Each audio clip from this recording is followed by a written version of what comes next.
You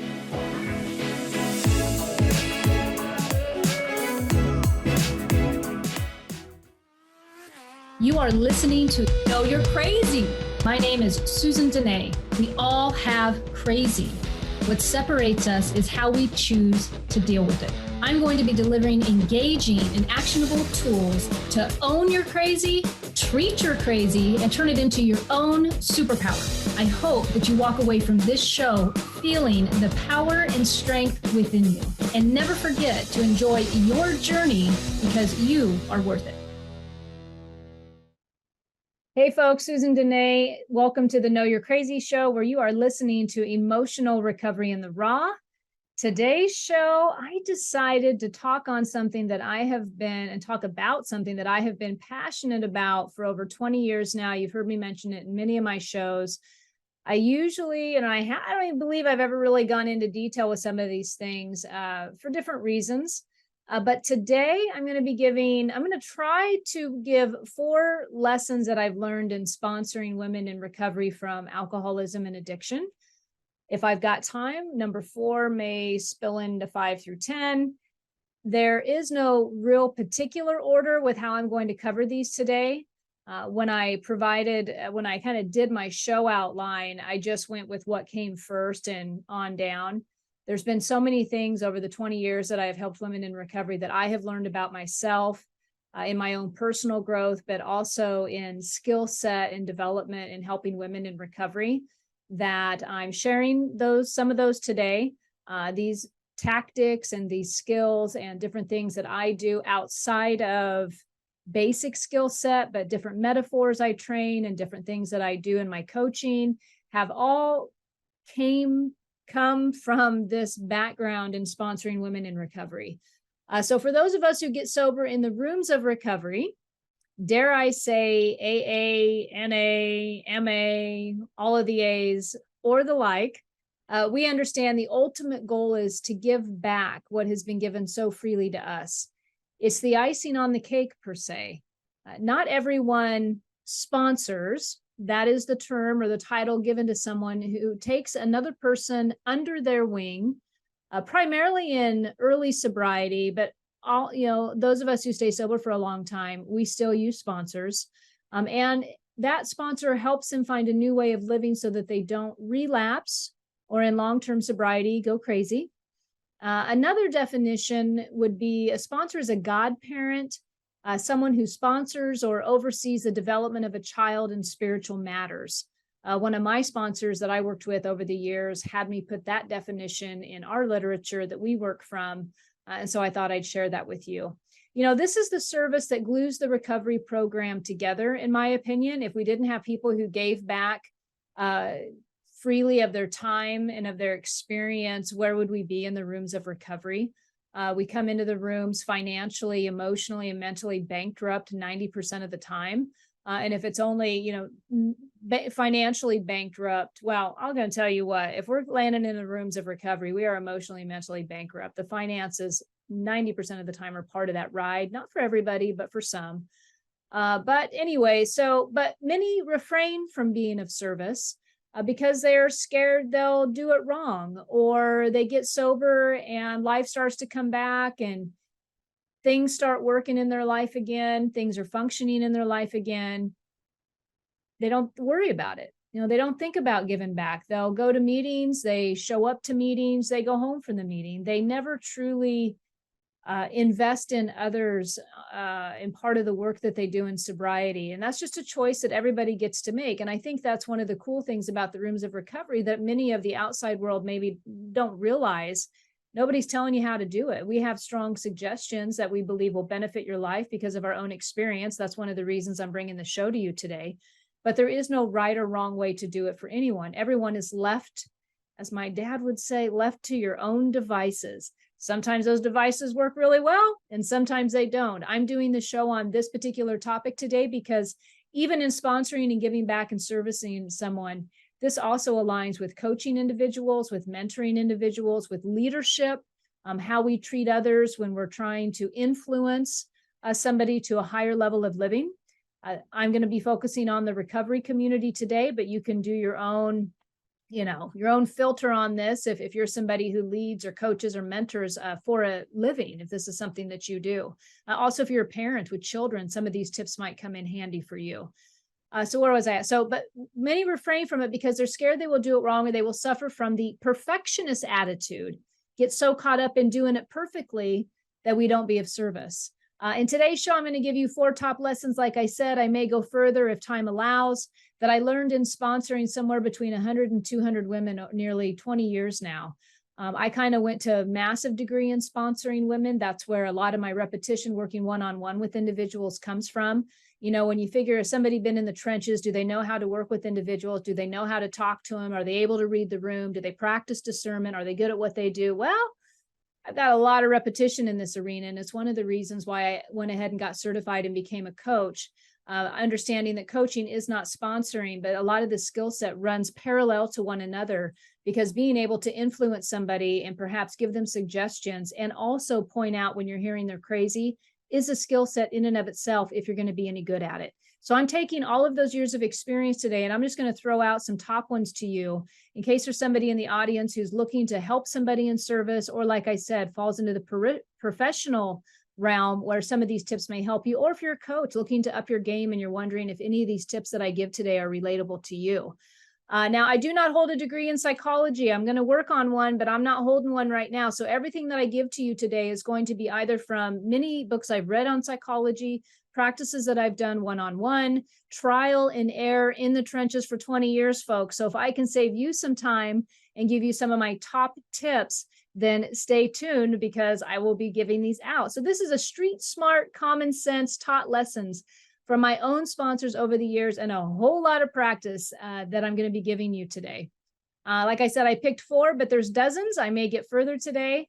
From parenting to marriage to friendship to awareness of codependency habits within myself and others are just a few of the lessons that I have learned.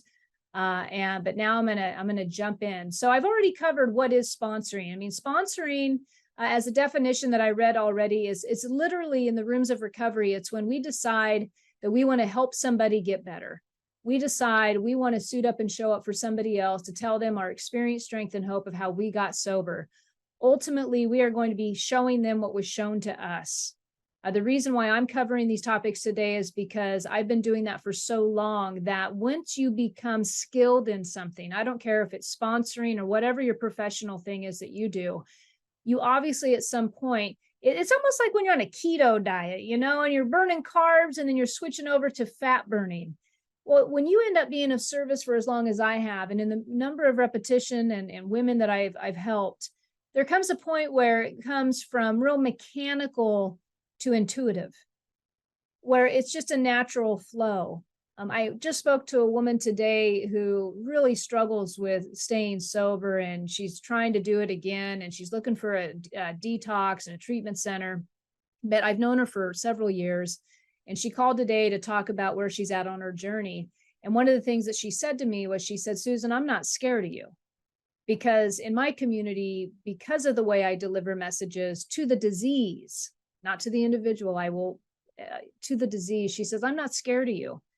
But you see me, and that scares the hell out of me, because to be seen can be scary, especially for those that we serve in recovery, for anybody." I had a recent situation with one of my mentors where she had to see me, and I even told her, I said, "It's really uncomfortable right now for you to see me." So a sponsor is somebody that takes somebody under their wing in the early days of sobriety and longer term sobriety that they can trust with their whole being, that they're willing to be 100% honest with, to the sponsor. They trust the being. They're not scared of being judged in a negative way. They understand that the sponsor is there to do the best for them. And there are lessons for the sponsor in that. And there's lessons in management and leadership in this area too, and also coaching, because I will say anybody who takes on the role of sponsoring, coaching, mentoring, leadership, we have an important role to do the utmost best for that individual that we can. When we get misguided and we know a whole bunch, but we're not practicing humility within that service, that's one of the areas that we can go off balance in this world. So that is sponsoring, taking somebody under your wing helping them become, to a higher level in their sobriety and guiding them through that. And here's the ticket. It's free. We're not going to charge anybody in recovery for this. Today before I got on the show, LinkedIn popped up something on my jobs, like, hey, addiction recovery coach. And so I look at the pay and I think that ain't nearly enough if somebody was going to get paid for this. But then I go to the website, and this person and these individuals who got sober, want to do plans for people. And this might be this might be a fantastic idea. I don't know. They get sober after that first year, and then there's a couple courses you can sign up for. It's the typical online marketing stuff, but for sobriety. And this might be a fantastic service. And the idea, I believe, is that the person who's trying to get sober thinks that the service is going to hold them accountable, and they're going to spend money for that accountability, and they will get somebody to talk to over the phone. That's what the job role was for, right? And maybe somebody who's got experience and all that good stuff, but they're going to have to pay for that. In the rooms of recovery, the reason why this formula works so well is because there is no charge for it, other than the sponsor's going to spend a lot of their own time giving back. And the payoff for the sponsor in that regard is we get to take a look at our selfishness, our self-centeredness. We realize that when we're helping somebody else, we're not thinking about us. I'm not much, but I'm all I think about. It's something that we would say in the rooms. But it teaches us to get out of self and really puts us in a state of priority. And it also helps us remember what it was like to get sober. Because when you are working up front in the trenches with families of individuals, spouses, children, employers, of people who are trying to get sober, that person who's trying to get sober has done a lot of wreckage most of the time, and they don't realize it, right? And so there's a lot of being of service and getting out of self that this role requires. And within that, I had a sponsor tell me one time, Susan, if you're going to do service, do it with excellence. Don't do it half-ass. And I've been doing it for a while. I've had half-ass moments. I ain't gonna lie, and I'm going to talk about some of those. All right. So number one, I talked about what is sponsoring, kind of give you the idea. I've also given you some of the benefits of sponsoring for somebody. It's the idea of service, getting out of self. I'm not much, but it's all I think about, but not having to become so overly obsessed with self that it keeps us miserable. And then I'm telling you a little bit about my story. My story and how this got started was got sober in 2001, a year and a half. I kind of clawed my way through sobriety. I didn't do the work that was put in front of me. I didn't call anybody. I had somebody I could have called. I just didn't access it. I was still putting my life back together. I thought that when you got sober, don't you just have to go get a job and pay the bills and try to save the marriage that's on the rocks, and parent the child that you have now that you're clean? And isn't that what you're just supposed to do? Isn't that what normal people do? But for an alcoholic or an addict, and myself, speaking for myself, there was more to be done emotionally and mentally. You fast forward now 22 years later, and I'm doing a podcast on emotional recovery in the raw, because that is what's near and dear to my heart as far as how we grow and how we treat others. So the first year and a half, I clawed my way through. I struggled. I didn't know I was struggling. I thought I was doing it an easier way, but I was not.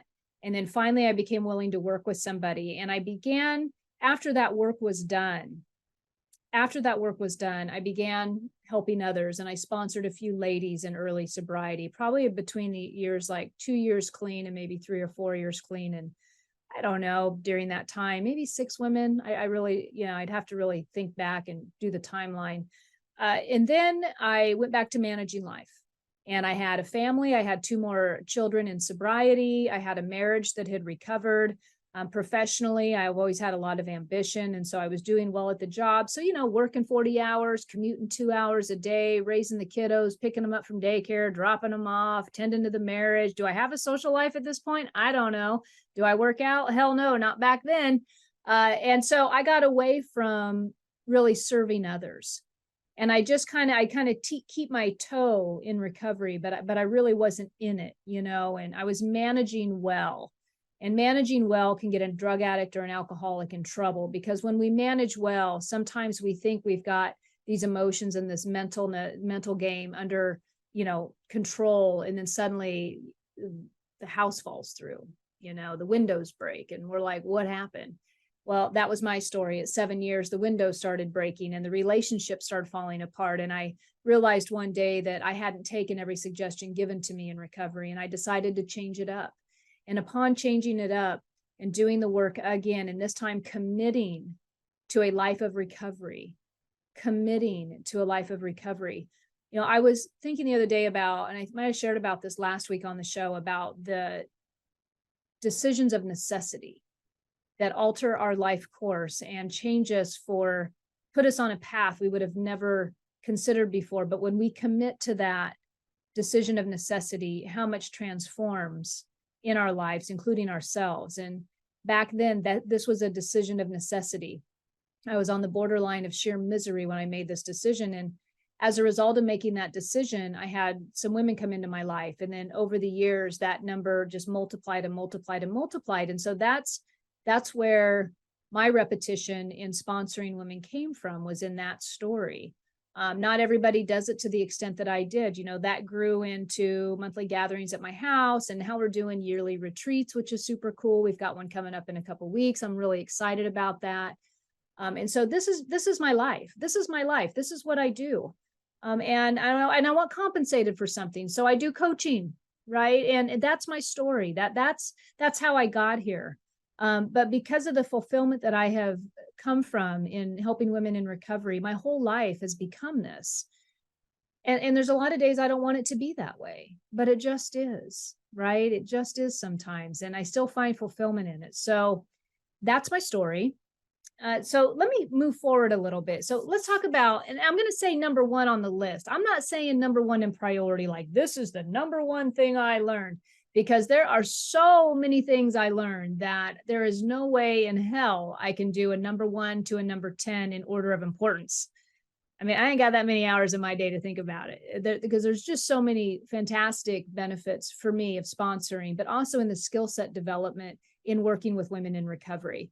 Number one, here's number one. So working with somebody over a period of time, you get to hear all of their stuff, their personal tragedies. To get sober, we go deep sometimes in our writing, in our honesty. For the first time for many of us, it's the first time we've really been honest in a long time. So we trust, right? And as a sponsor, you can care deeply about who you're working with.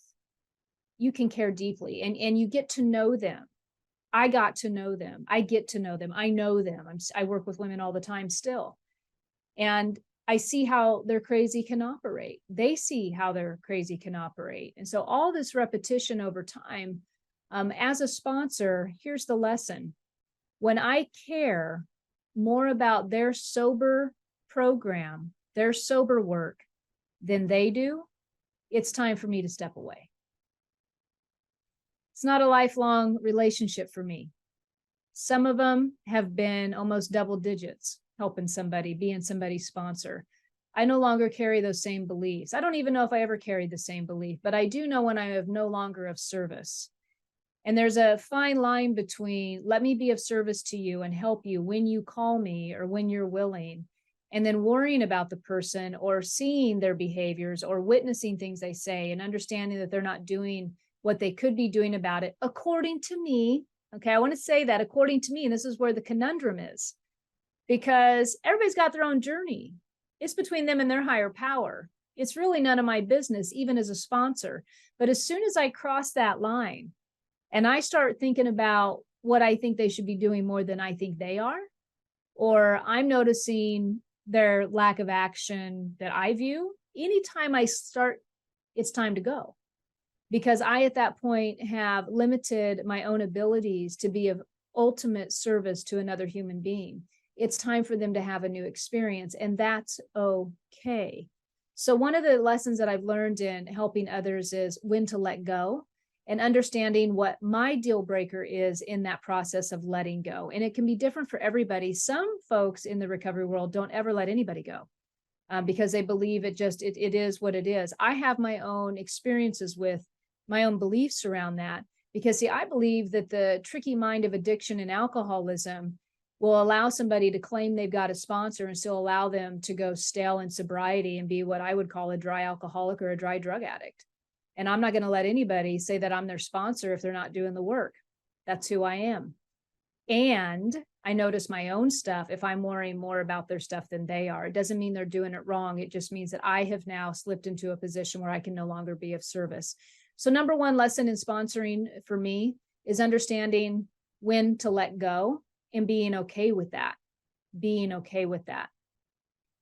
You know, my agenda for somebody doesn't mean it's the right agenda. It's like I said, it's between them and their higher power. The other thing in letting go that I must throw out there, and this word's going to come up continuously today in the show in regards to helping others, is humility. Humility. I had somebody tell me one time, make a comment when they found out how many women I had served, and they had said something about the ego. Like I was serving my ego. Like I'm patting myself on the back, and there's a lot of things I wanted to answer that. My ego wanted to answer that.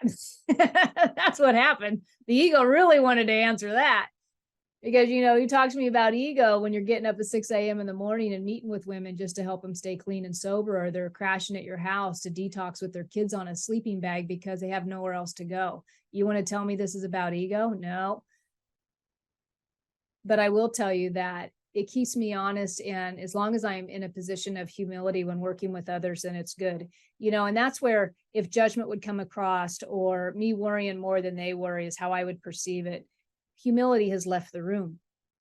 And now fear has entered or judgment has entered, and being able to discern when that is happening for me is huge. It's huge. And so this whole topic for me about knowing when to let go, it was a big, big lesson in recovery, and it's been learned over years of service to women.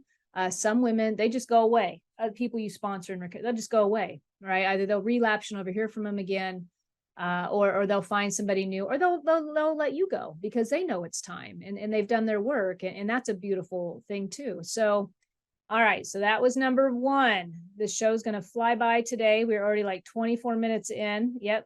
Flew by that first break. Okay, number two, what did I put down?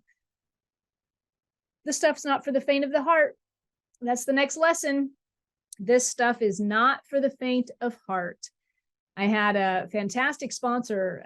She sponsored me for 6 to 8 years. The other day I was reading my book that I'm writing, and there's a section in there where I devote to her because of everything she taught me about sponsoring multiple women in recovery, the little tips and tricks and how to manage the time and how to find the stamina. And one of the things that she said to me when I called her one day, and I was sponsoring multiple women at the time, and I reached out and I, you know, had some stuff going on with maybe some sponsees, whatever I was doing. And she said to me, Susan, it's heartbreaking. You're going to get your heart broken. And she was so right. She was so right, because you're becoming emotionally intimate with somebody. And as much as you're detached from it, 90% of the time, you're still human. You're still going to have feelings. You're still going to have heartfelt compassion. Because if you're authentic in your sponsoring and you're authentic in your service, and you know it's not about telling people what to do and controlling their life, but you are truly altruistically aligned with your higher power and you are giving back on an altruistic level, it will be hurtful at times. It'd be kind of like when the kid grows up and moves out and you're like, I've got an empty nest here. There's grief involved. There's grief involved. There's grief involved when they die. When they die from alcoholism and addiction, and you were the one that they were working with. You know, I was the one she was working with when I didn't push her enough on some work that she was doing. And, you know, 3 months later, she was found dead in her car. You know, these are things that in recovery, when we sponsor, these are the heartbreaking stories that we will witness, but yet we still suit up and show up because the principle of the matter is to give back what's been given so freely to us. And so I never take service work in recovery lightly. For example, if I'm working with somebody, if I'm sponsoring someone, then I expect them to give this thing back. That's an expectation I would have, because it's a full circle. It's a full circle. The frustration when I say it's not for the faint of heart, the frustration when they don't take your suggestions. And then you hear them calling you and whining about the same problem over and over and over. You love them, but you got to find new tactics to reach them if you can. And it may not be up for you to reach them. It might just be for you to answer that phone call. But oh my goodness, talk about teaching you love and tolerance, because it's not about anything else than to suit up and show up for them as lovingly as you can. Which brings me back to that lesson number 1. And when you're unable to show up lovingly as you can, I let them go. All right. The other thing, it's not for the faint of heart. This is a transactional relationship, a transactional relationship. And so what does that mean? That means that this person's in my life for something that I can give them. And I would love to say that this is going to be a 50-50 relationship. It is not, because the roles have been defined.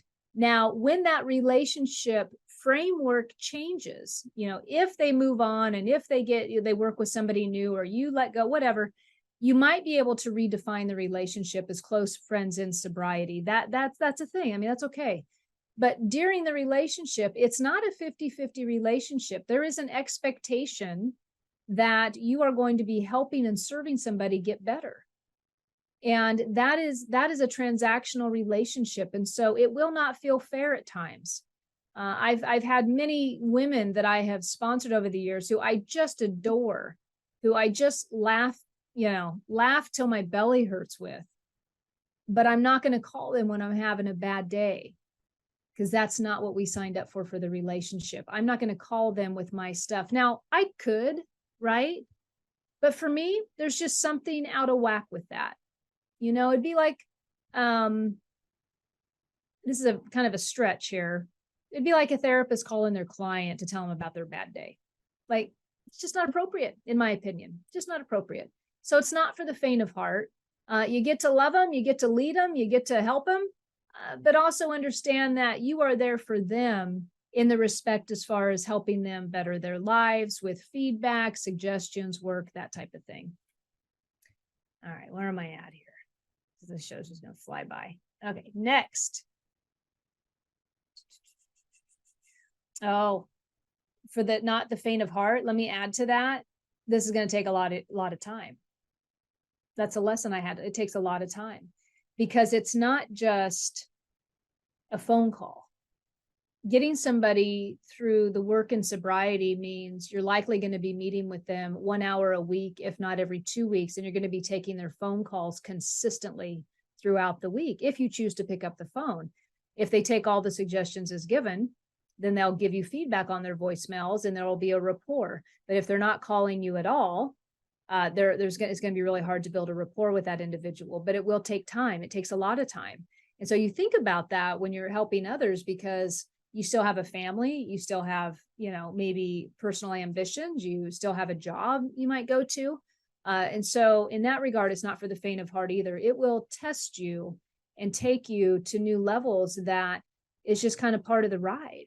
It's just part of the ride. And everybody has their own experience with their personal boundaries around how much service they want to do and how much service they don't want to do. All right, next lesson. I think I'm on number 3. Lesson I learned: frothy emotional appeal seldom suffices. Stole that right out of the big book of AA, but it is the truth. When people are recovering from alcoholism and addiction, we like messages with depth.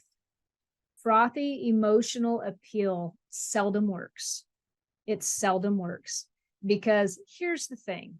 When we get sober, a lot of us have been manipulating, we've been lying, we've been withholding, we've been avoiding, right? Like we've been doing all of that. And so we sometimes need to be called on our stuff. You know what I mean? Like, we need to be told, like, I see you, and I see, that's not exactly the truth. I had a woman one time leave my house. It was so funny. She had come over and she had this cycle of losing jobs, right? Probably something to do with her behaviors. We all go through this at different times in our life. People, no matter what people are doing, whether they're in recovery or not recovery, whatever, but you go through cycles of life. So maybe holding a job's not your thing. And so you're always quitting jobs, or maybe blowing up relationships is your thing. And so you're constantly in a cycle of blowing relationships until the lesson is learned, until the light bulb moment happens. And when we realize, oh, I know how not to do that no more. So she's at my house one day and she's telling me about this job that she had lost and, on and on and on. And, she told me the whole story. I was listening to her and I knew her well. She had had this conversation with me about other jobs. And right when she's leaving my house that day, I just looked at her because she told me the whole story, because she was convinced, like, yeah, I left this job. And I looked at her right before she walked to the door and I said, hey, by the way, you were fired. You didn't quit. And she playfully called me a name and then walked out the door, because our own denial and the stuff that we will do and create in our minds goes to such an extreme that we have convinced ourselves that we are appropriate in our behaviors. And so frothy emotional appeal, if I would have let her get away with that, or, not even made a comment, or, or even, when she playfully calls me a name, if I was to take that personally, like, frothy emotional appeal does not work, as one of my lessons in working with others. And so I am known to be straightforward, deliberate, and I'd probably say 90% of the time empathetic and compassionate with my message. I haven't always done it perfect. I've learned my lessons in that too. But for the most part, I'm going to call out. I like to tell individuals, I'm going to be talking to your disease right now and not you, because there's a difference. There's a difference between talking to your crazy and talking to you and the loving human being that you are. There's a difference. Another lesson that I picked up in working with women, and also just in life, some of you, is how well tuned is your discernment? How well do you read the room? Understanding that the individual sitting in front of you is having an experience all in of itself. They've had a storyline up to this point in their life. They've had a whole lifetime of interactions, of influence, of emotions that you have not. And are you able in those situations to take that into consideration? And so discernment is one of the top lessons. Actually, I'd probably say top skills that I honed in working with others. And I'm human, so I'm still going to make mistakes in that area, but it all kind of loops back around to that number one. The discernment will suffer when I have stayed on too long, or I'm worried about their stuff more than what they are in my perception, right? And so that's where the discernment will suffer. And so understanding that discernment is one of the most important things, I think, in working with others, is having the ability to understand when they are suffering, when they are hurting, maybe understanding when they're believing their own BS, when they are justifying behaviors that are hurting others, small things like how they treat their children. Maybe that's not even a small thing, but how they treat their children. I had a woman one time in early recovery, she was calling me and she was in the car with her daughter and she was going through a divorce. And we're messy. We're messy getting sober. We're just messy. We're messy in our relationships. We're messy with our communication. We're messy with boundaries. Some of us come in super raw, super untrained. Sometimes we're coming in after living on the streets. I mean, we're messy. So she's in the car with her adolescent daughter and she is bad mouthing the daughter's dad. And she is venting about all these negative things about him. And all I simply said was, she wanted to tell me all about her problem. And I cut her off. And I said, you're not allowed to talk like that about your ex in front of your daughter. And I shocked her. I just said that it's not appropriate for you to speak about her father like that in front of her. And I told her I could talk to you about that later, but that's not appropriate. I won't have this conversation with you.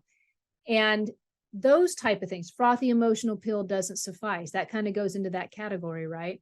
So things like that are one of the lessons that I have learned, that to discern and to understand and to do my best as far as how and when to say something and when not to say something, how to practice that humility and let them just go because that's just what they need to do.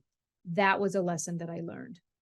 All right. So when I come back, so I'm going to get way more lessons in today than 4. I'll tell you that right now, because I'm on a roll here, but I am going to take a break.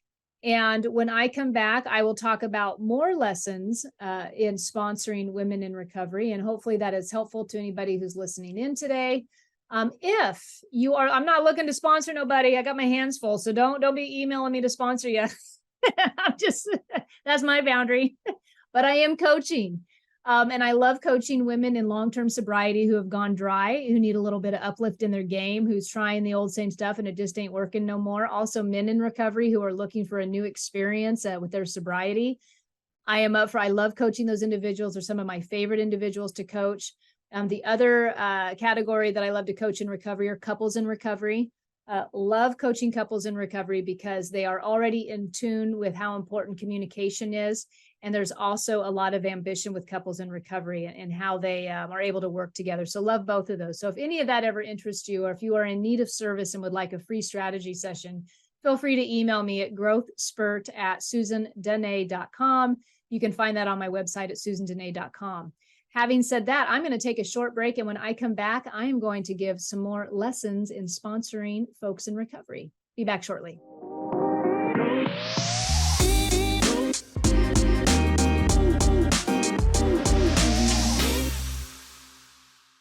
Hey folks, welcome back to the Know You're Crazy show. My name is Susan Denee and you are listening to Emotional Recovery in the Raw. Today I'm talking about lessons learned in sponsoring women in recovery. In the beginning of the show, actually for the first 40 minutes of the show, I just now took a break because this is so natural for me to share some of these top tips because they just start rolling. It's almost hard for me to follow my list that I typed out.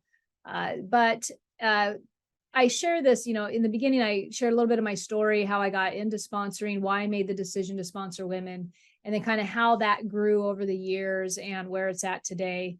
A couple of the highlights I've given in the first part of the show is just, what is sponsoring, which is taking somebody under your wing. I'm in the world of sobriety is what I'm talking about specifically today, but it would be kind of also in the world, maybe professional, of mentoring, when you're taking somebody under your wing to show them as a gesture of kindness and consideration to help them get to a new level.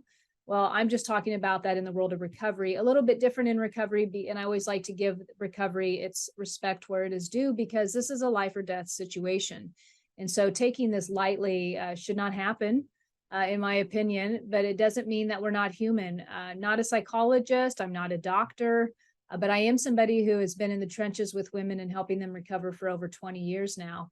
And it's something that I'm passionate about. Sometimes I have felt in my life that I've done too much of it and I need to back off. But over those years, many lessons have been learned for me. And so I've gone through some of those lessons in the beginning of the show. One of the lessons that I talked about was just understanding when to step away from working with somebody. When is it time to halt and walk away? And there's certain signs for me when that happens. And anybody who's listening to the show who sponsors, you might have your certain signs, or you might have beliefs that you never walk away. Like, there is no right or wrong way about this. These were just lessons that I have learned over time. And for me, it's really important for me to understand when I am no longer of service to somebody. And that's going to be an energetic thing with me. Usually it's also can be an energetic felt within the relationship. When the person who is if we said sponsee or whatever, is no longer calling the sponsor for feedback, or they're struggling, but they've now developed a community in sobriety where they have other people they can lean on, and those messages are more resonating with them than the person they've been listening to for 5, 10, however many years, right? And also in sobriety, when somebody's spiritual awareness and alignment grows, they might find other avenues to grow them further on. And that is completely appropriate. A lot of people in sobriety end up going into the religious area, a religious arena. They like the church framework and they like going down that path. And so some people have completely walked away from the rooms of recovery and gone on in like recovery within the church. And so there's different avenues in which we can go. But for me, it's super important. And one of the best lessons was understanding when I am no longer of service and being able to walk away because it is the right thing to do. And that's never been a decision for me that I've taken lightly. And so if I have done that with any of the women that I've worked with, I've usually sat on that thought for months, not a day, not a week. And I don't necessarily recommend you need to sit on it for months, but that's kind of been my practice. Getting a little bit shorter maybe, but that's been my practice. Another lesson was it's not for the faint of heart. Sponsoring is not for the faint of heart. You're going to see a lot of stuff. People are not going to take your suggestions. Sometimes people are going to die on you. You're going to spend a lot of your time that's not compensated financially with a paycheck. Time well worth it if the benefit of recovery is coming back to you, because here's the I don't think it's a lesson, it's just an experience. But I will say, out of all of this, and maybe I should have saved this for the end of the show, but I'm going to share it right now. The best thing about helping people recover in sobriety, in this, is witnessing their transformation. That's it. It's watching them sit in front of you and after a great session together, have a shift in their thought that frees them mentally and emotionally from a lifetime in that area of misery. There is nothing sweeter than that. And when that happens, man, I have no doubt in my mind why I do this work. I have recently had the honor of that with some ladies I've been working with, and watching them transform before my eyes and having their entire daily situation shift because the energy is now going in a new direction. New people are coming into their lives, new invitations are coming into their lives. It's just the most beautiful thing to witness. That is why I do the work. And that's also why it is so important to me to understand when I'm not the one meant to give them that message anymore, because everyone deserves a transformation like that. No matter how many years you've been sober, everyone deserves a transformation like that, and a continuous transformation like that, because transformation is what it's all about, right? Like, we all seek more joy. We all seek more clarity. We all seek to be one with our highest self. And when it happens, it is a sweet experience. And in sobriety, when we are lifted up from the pits of hell and somebody holds out their hand to help us do that, wow, we're given a second chance. And this leads into the next lesson for me, and what I learned in sponsoring women that I was not real good at before was true empathy, which led to compassion. The difference between empathy and compassion, empathy is I'm going to feel for you and I'm going to feel where you're at, like feel your pain almost when you're sharing with me, but I'm not going to stay there, because my role as a coach and my role as a sponsor is to then provide some perspective and some action items to lift you up, because I see the possibility within you. I'm not seeing the broken individual who can't move forward. I'm seeing the individual sitting in front of me who has endless possibilities, who is talented, who has lived life all the way up to this point. And so my job is to help lift you with compassion to the next level of breakthrough for you. And compassion and empathy, learning how to do that in sponsoring women.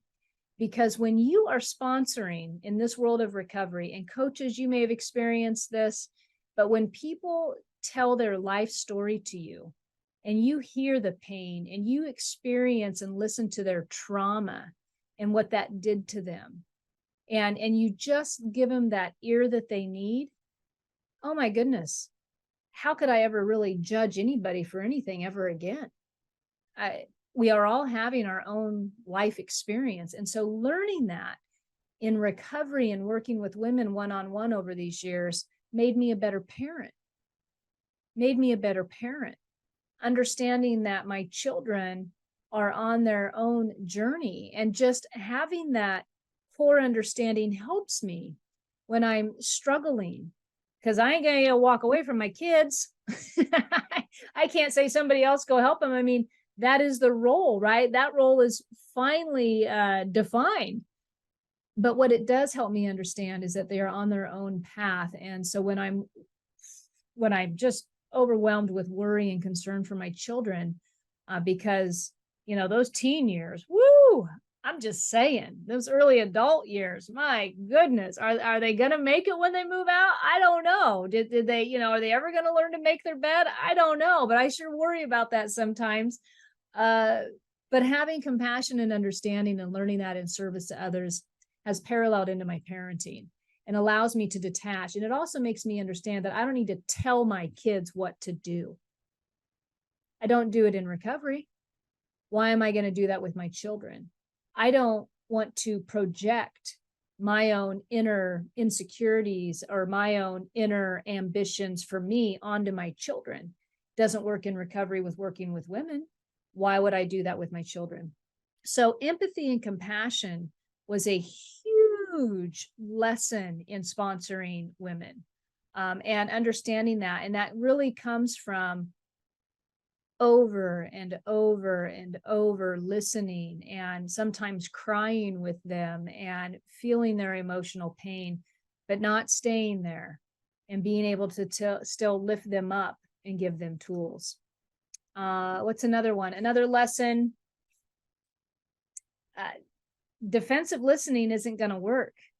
I learned one of the best lessons I learned in sponsoring women was to listen really well, to listen, pause, and then decide, how can I serve them? To not assume that I think I know what is best for them just because it rolled right out of their lips right there. Because I love teaching about defensive listening. And the reason I love teaching about defensive listening is because we're also guilty of it sometimes. But when working with others, whether it's in a coaching format or it's in sponsoring women in recovery, the lesson I learned is I need to shut up, not just with my words, but with my thoughts. And if I'm not shutting up with my thoughts when somebody is sharing their story or their circumstance or their problem or their obstacle with me, I am not of service. If I'm immediately in my mind going to how it affects me, what I would do, or what my experience was, I immediately turn the faucet and make it all about me. I haven't given it time to kind of just sit in the room,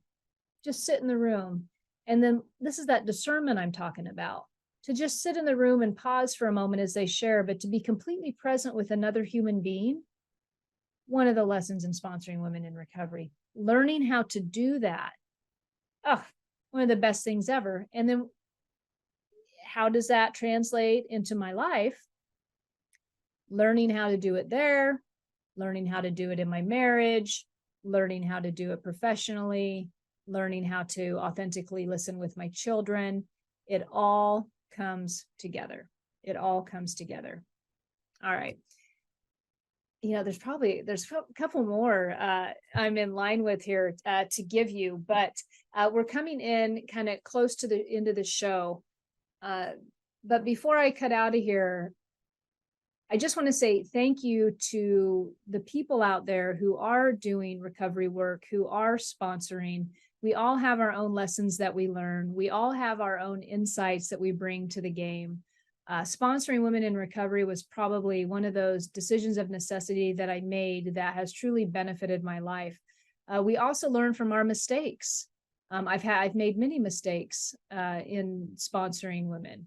I've had to make amends, apologize for a quick word or a short temper or a judgment or something that after I met with somebody didn't sit right with me, and I had to call them back and just say, I don't feel very good about how that came out. And that's where I say, we're not psychologists, and I'm not trying to make excuses for poor behavior on the sponsor side. I'm just saying that there are hiccups when we're helping each other in recovery, but yet isn't this a wonderful world that we live in the world of recovery, that we can do this for one another? And so, we listen for somebody who's got something that we want, and then we ask them if they'll take us through those steps. And I always like to tell people, if you're working with somebody, either side, and the relationship is no longer going to be the benefit for both people. Oh, here's a lesson. Here's a big lesson I learned. I like to work with people on a continuous basis when I continue to stay inspired. And the thing about me, and I know we're at the end of the show, but I'm an emotional workhorse. I just am. I like being aware. I like working on myself. I don't always enjoy figuring out my quirks or my self-centered behaviors. It doesn't always feel lovely, but I am consistently in that mode, consistently. And it takes a lot to me to work with somebody, for me to be inspired, because the people that inspire me are the ones that are consistently seeking awakenings and sharing those with me.